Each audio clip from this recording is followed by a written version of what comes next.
तो आज मैं आपको बताने जा रही हूँ वो 3 तरीका जिससे आप अनहेल्दी रिलेशन से कैसे टैकल कर सकते हो।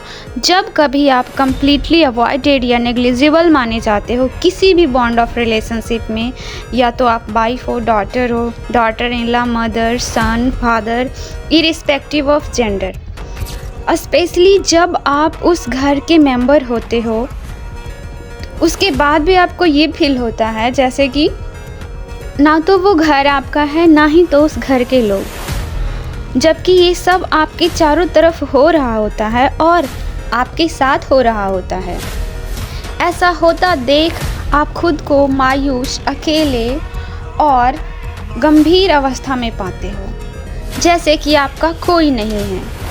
इन सारी हालातों के बाद अगर जब आप खुद में पूर्ण होते हो, खुद में कंप्लीट अनुभव लगते हो, ना ही तो किसी इनिशिएशन के लिए तुम्हारी राय ली जाती हो, ना ही तो तुम्हारे खुद के लिए गए डिसीजंस को इम्पोर्टेंस या सेप दी जाती हो, अब तुम सोचोगे कि इस घर फैमिली में तुम्हारा होना या ना होना बाकी लोगों को कोई फ़र्क नहीं पड़ता। तुम्हारे कैरियर डिसीजन या एम्बिशन को लोग वैसे ही निगलेक्ट कर देते हैं जैसे कि तुम्हें। तो आप इन 3 स्टेप्स को फॉलो करके आप इन सिचुएशन से ईज़िली ओवरकम कर सकते हो। स्टेप 1, चुप, मौन, शांत होकर चीज़ों को सिर्फ ऑब्जर्व करो। बीइंग न्यूट्रल पर्सन, थोड़ा न्यूट्रल होकर बिना किसी का साइड, फेवर या अगेंस्ट लिए चुप होकर बस साक्षी बनकर तुम उन हालात को थोड़ी देर देखो, गौर करो। स्टेप 2, किसी भी पॉइंट पे तुम्हें सिचुएशन एंड कोई पर्सन ज़्यादा यूज्ड होता दिखे, या फिर यूँ कह लो कि घर का कोई भी सिस्टम ढंग से तुम्हें होता हुआ ना नज़र आए, तो थोड़ा वोकल बनो। ज़रूरत हो तो 1-2 वर्ड, 1-2 सेंटेंस में अपना ओपिनियन रखो। लोग इस पॉइंट पे भी तुम्हें क्रिटिसाइज़ करेंगे, नीचे खींचेंगे, चाहे तुम खुद के लिए आवाज़ उठाओ या किसी के साथ गलत होता देख। स्टेप 3, अब टाइम है खुद के लिए स्टेप लो, इनिशिएशन लो। अपने सेल्फ रिस्पेक्ट के लिए, अपनी आइडेंटिटी के लिए आप अपने डेस्टिनी राइटर खुद हो। खुद को दूसरों की क्रिटिसाइजिंग बातों से खुद को कम आंकना बंद करो। थोड़ा खुद पे गौर करो, खुद को देखो, तुम खुद से क्या चाहते हो, औरों से एक्सपेक्टेशन और उनसे सपोर्ट की आशा को छोड़ दो। थोड़ा सोच विचार कर खुद से सवाल करो और खुद से जवाब पूछो। एक बहुत ही साइलेंस के साथ अपने अंदर झांको। तुम खुद को देखो उस पोजीशन पे जहाँ तुम खुद को देखना चाहते हो। विजुअलाइज करो उस पावरफुल वाइब्रेंट एनर्जी को जहाँ तुम खुद को पाना चाहते हो। उस स्टेज को देखो जहाँ तुम डिज़र्व करते हो, खुद को खड़ा होते देखना चाहते हो।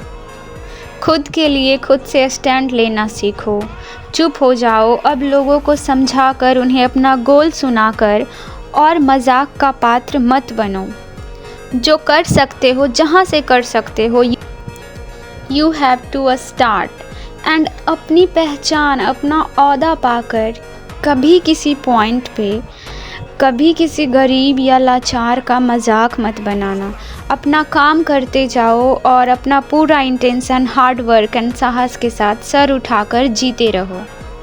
लोगों को सुनने के बजाय, उनकी बातों से क्रिटिसाइज होने के बजाय आप खुद पे गौर करो, खुद को पहचानो, तुम क्या कर सकते हो और क्या नहीं। जिस काम में तुम्हारी रुचि हो उसमें तुम पूरा डूब कर खुद को निखारने के लिए सीखो। इससे आपको ये समझना चाहिए कि आप लोगों को नहीं बदल सकते, आप खुद को बदल सकते हो। खुद को औरों की बातों में ट्रिगर होना बंद करो। तुम्हारे अंदर जो काबिलियत है, जो खूबियाँ हैं, उसे तुम अपने अंदर से मेहनत करके बाहर निकालो। हर इंसान के अंदर अलग अलग खूबियाँ होती है। जो तुम कर सकते हो वो कोई और नहीं, और जो शायद कोई और करे वो तुम नहीं कर सकते। तो कंपैरिजन करना बंद करो। तुम जहाँ हो, जिस हालात में हो, वहाँ से ऊपर उठो। अपने काम में इतनी लगन और साहस से जुड़ जाओ कि तुम्हें ये सोचने का वक्त ना हो कि लोग तुम्हारे बारे में क्या बोलते हैं और क्या सोचते हैं। आपको ध्यान देने लायक ये बातें हैं कि आप अपने काम से जवाब देना सीखो, ना कि अपने शब्दों से, अपने वाक्यों से लोगों को सुनाकर, समझाकर आप अपने काम में इस कदर जुड़ जाओ कि लोग आपका काम देखें, आपकी बातों को नहीं। तो इस तरह से आप अपना ख्याल रखो और लाइफ में आगे बढ़ते रहो। Thank you.